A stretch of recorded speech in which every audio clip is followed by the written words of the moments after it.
Gentlemen, great to see you. Welcome back to the Tiege Hanley Starting a Business, Building a Brand vlog. This one, big number 161. So today, we're not going to really talk about Tiege, but we are talking about some very valuable business lessons that I seem to learn. We're talking about this company, Ollie. There have been some comments in the vlog regarding Ollie. For those of you who have no idea what Ollie is, I'm gonna tell you a quick little backstory. Ollie is a teeth whitening company that I started with three people. My best friend Terry, my best friend's brother Brian, who is part of the whole like Menfluential art advertising agency that I own. They're my partners in that. Terry meets this guy Marcus at the Menfluential conference. If you guys haven't checked out the Menfluential conference or bought your tickets, now is the time.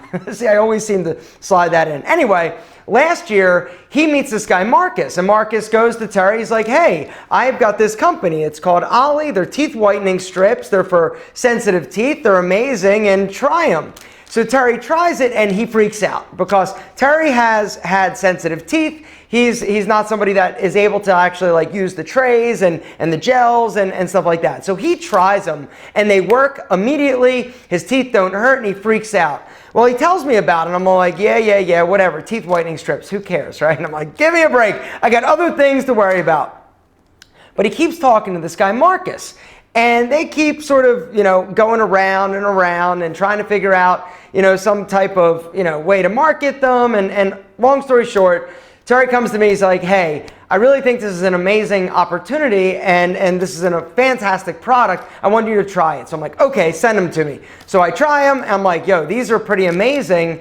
And I'm like, there's somebody I need to check with. So I take them home. I hand my wife a box. I said, hey, sweetie, I want you to try this. She also has sensitive teeth. I don't tell her anything. Like, this is a business I'm thinking about getting into or whatever. She tries them, pops them in her mouth. And the first thing she says is, can you get more of these? And that's when I know I had a home run winner. So Marcus, Brian, Terry, and myself, we form a new LLC.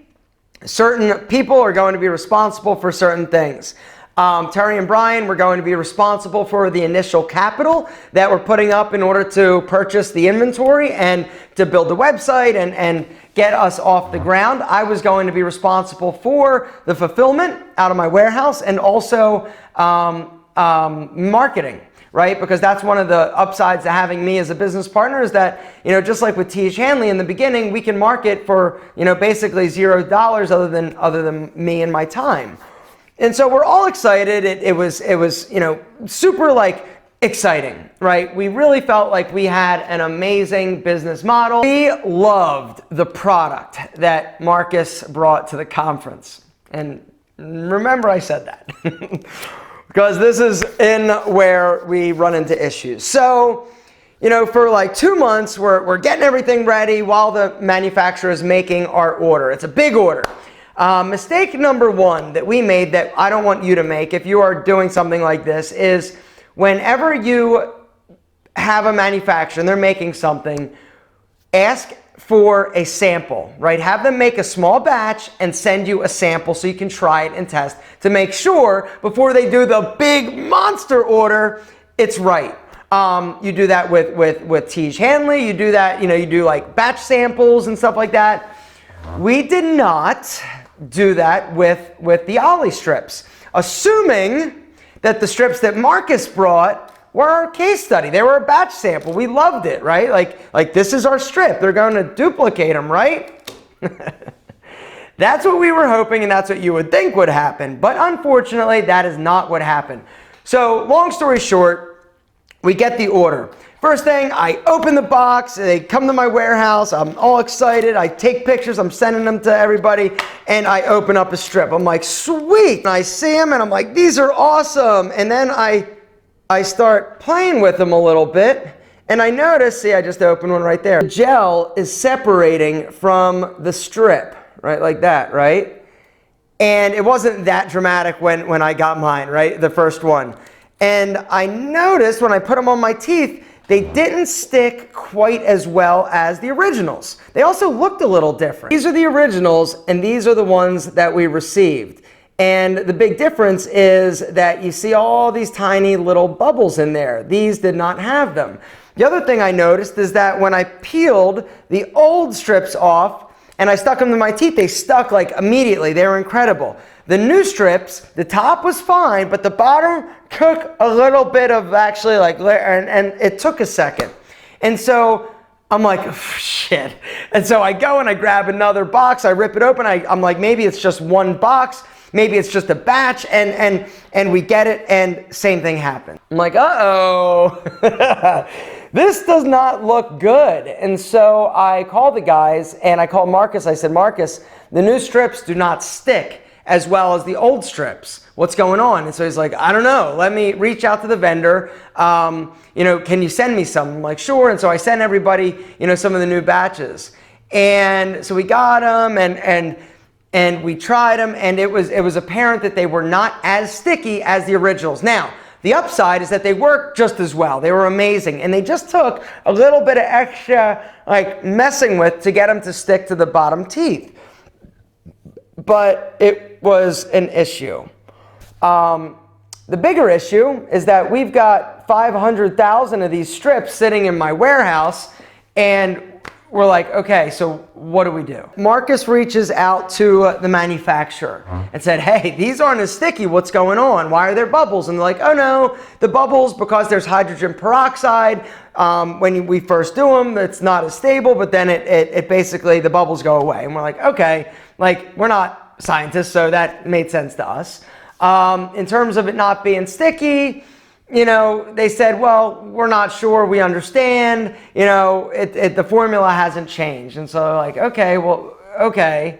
And we really weren't getting a great answer for that. And so I sent Marcus, Terry, and Brian some samples of the new batch. I let some of our staff, like Zavi, I let her try them. I took a pack home to my wife. I said, try these. My mom, try these. I wanted everybody to try them to see hey, is it just because we knew that the original stuck really well, but people that have never tried these won't know the difference and just assume that these are amazing because they work incredibly well? It was just the fact that they didn't stick 100% super fast, the bottoms. And when I say they didn't stick, it's not like they weren't sticky. It's that because the bottom strip was smaller and when you folded it around the back, you needed to just kind of press it a little harder than you did the top in order to have it stick down. But once it stuck, it was fine. You wore them for 30 minutes and your teeth were incredibly white. They worked well. It wasn't a quality issue that way.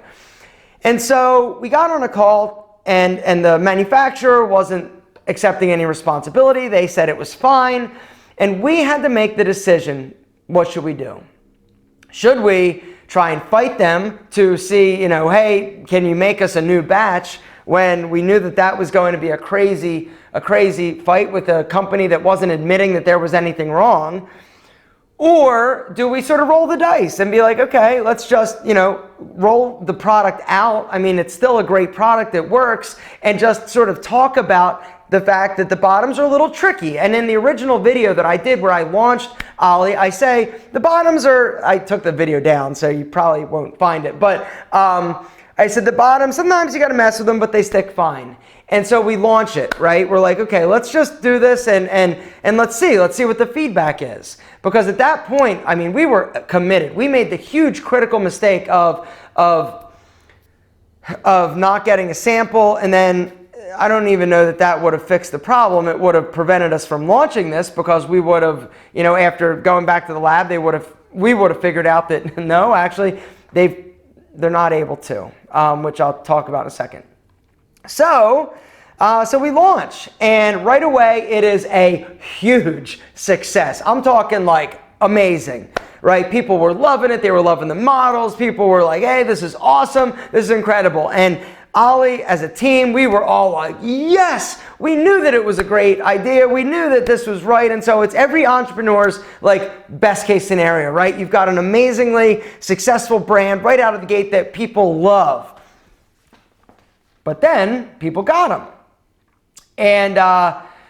And we started getting some emails. And we got some emails about it not sticking. So now you need to decide, as a business owner, as an entrepreneur, what would you do? How would you handle this situation?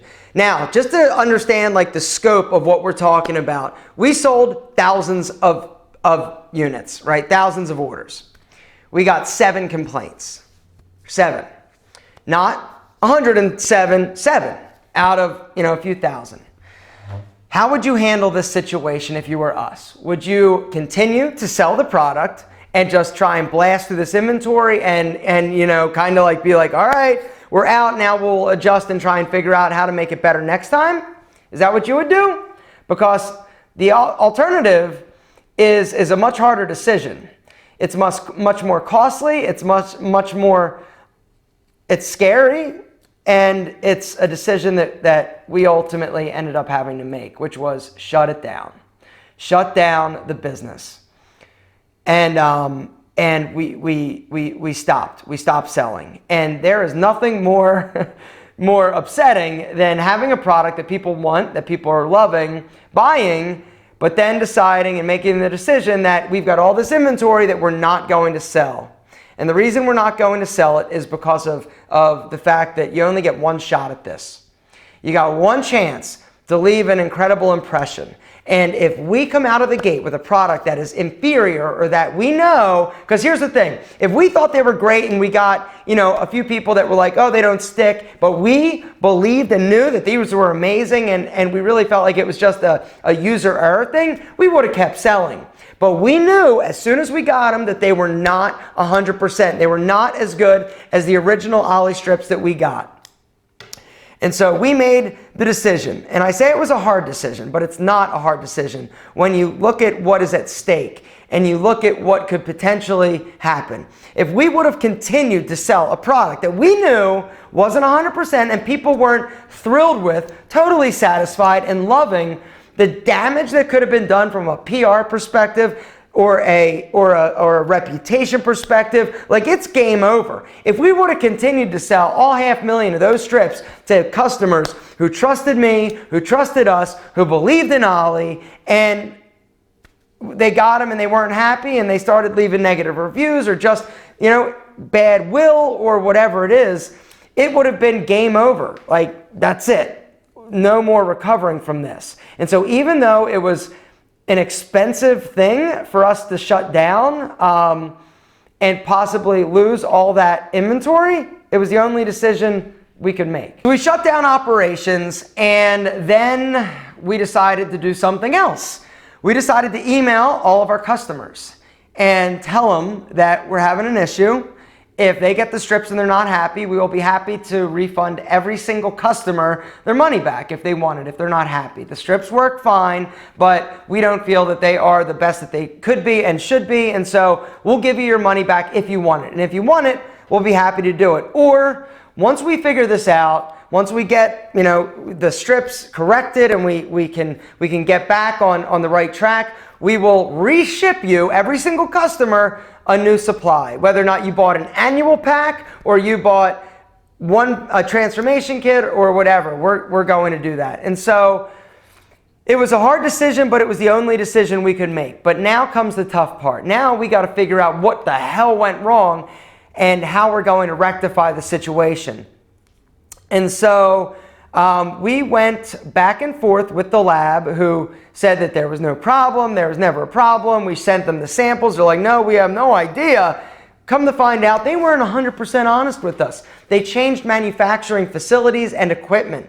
And so it was a different product, and they couldn't get the product that we originally had back. Like, they couldn't do it again. They couldn't duplicate this. And so they were coming out with this new strip, and they sent us these new strips, and we tried them, we didn't like them, and we have gone through, honestly, probably this is one shipment of 4 different versions. I have 6 other, we've gone through 15 to 20 different versions at this point of Ollie strips, trying to figure it out with the original vendor. We also went and, I don't have them on me, we also started looking at other vendors. We're like, okay, if this vendor can't make it, we've got to find somebody else. So we basically sourced every single company in the world that manufactures white strips to try and find a product that we loved, that was okay to be used for sensitive teeth but still worked, and it didn't happen. until 3 days ago. Here. Here, finally. Oh my God, we did this. This has been 2 months in the making. These are the prototypes for the soon-to-be in-your-mouth Ollie strips. The manufacturer that did the original strips, they were able to figure out a way to do a hybrid between like a dry strip and a gel strip, and these things right here, as far as the samples, are absolutely amazing. They're better than the ones that we originally tried from Marcus. They stick better. They've got less gel, but they work better. Like they're just, they're an incredible product. And so I got them, I tried them, and I freaked out. I'm like, thank God. And so for the past, few days, we've been working with the manufacturer to, say, okay, well, how much credit are you going to give us on the old order because we can't sell it? And they're giving us about half credit, which is okay. I mean, it's not great. I mean, we still lost an ass ton of money.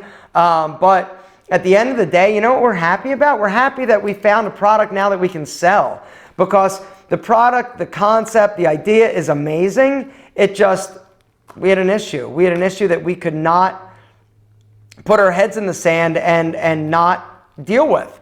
And so this was like literally like this. It came down to like our last shot. Like if these didn't work, we were pretty much like out of business, and we were just going to refund everybody their money and basically just walk away, which was killing me, because as an entrepreneur, the thing that I live for is the chase, is the hunt, is the building of a business. And when you get an idea and you work super hard to make it a reality, and then you make it a reality and it's a success on paper, for not to be able to do it, it was heartbreaking. It was super stressful. Everybody on our team was like crazy stressed out. Marcus was ready to jump off a building, I think, because I think he blamed himself, which it wasn't his fault. He had no control over this. But we figured it out, and as of right now, it looks like we're going to be able to relaunch Ollie in the end of January, beginning of February, and so we're super excited. Now the downside is that we're not going to have like as much inventory as we originally did, and so now what are we doing? We got credit for about half of our order, and so the question was, okay, we got credit for half the order. Do we go big and order a lot more than that because we know that we can sell it and it's going to be successful and all that good stuff? Or do we just get this order and sort of sit back? Let's see how it is. Let's see if it's consistent. Let's see if they can duplicate this, because here's the other thing. For them to replace it, we still have to pay for packaging. We still have to pay for shipping. And so for this order that they're replacing half of, we still are going to be out of pocket probably around like $25,000. And so it's not a cheap free replacement. It's not free. I mean, shit. I got so many crappy boxes of Ollie in my warehouse. I got to start figuring out how to get rid of them. We were kind of just waiting. But it's heartbreaking. It's just a bad situation and bad scene. But I wanted to come on and do a video because I finally have an answer. I saw a lot of the comments about, hey, what's happening with Ollie? What are you doing with Ollie? What's going on? When's it launching? Why are you sold out? We sold out because we couldn't sell. We didn't sell out of product. We can't sell what we don't believe in. And it was hard, man. This thing was very stressful. But it was a lot of lessons learned, and hopefully you can learn some lessons from me. The big takeaways: get a sample from a batch that they are manufacturing for you. Don't over order, because it's better to start small, sell it. If you sell out, you got to kind of like put on the brakes or pump the brakes. You can always do that. But just be careful. And I think the other business lesson is when you have a business or an idea that you believe in 100%, don't take no for an answer, and just keep hammering and keep figuring it out and keep trying to make it a reality. And that's kind of what we were doing. I mean, our backs were up against the wall. Like all of us, I think, were very frustrated to the point of being like, all right, this isn't meant to be. And And so we'll see. Fingers crossed, we have an email sort of capture thing where if people go to our Ollie site for the past few months, you can sign up to be notified. We're going to have a very limited order come in because, like I said, we've only got like half the supply. And so I think we're probably going to sell out fairly fast. But you know what? That's okay. We placed another order. We're sold out for a little bit. Like, it's okay as long as we have a product. But that's it. Hopefully you got something from it, guys.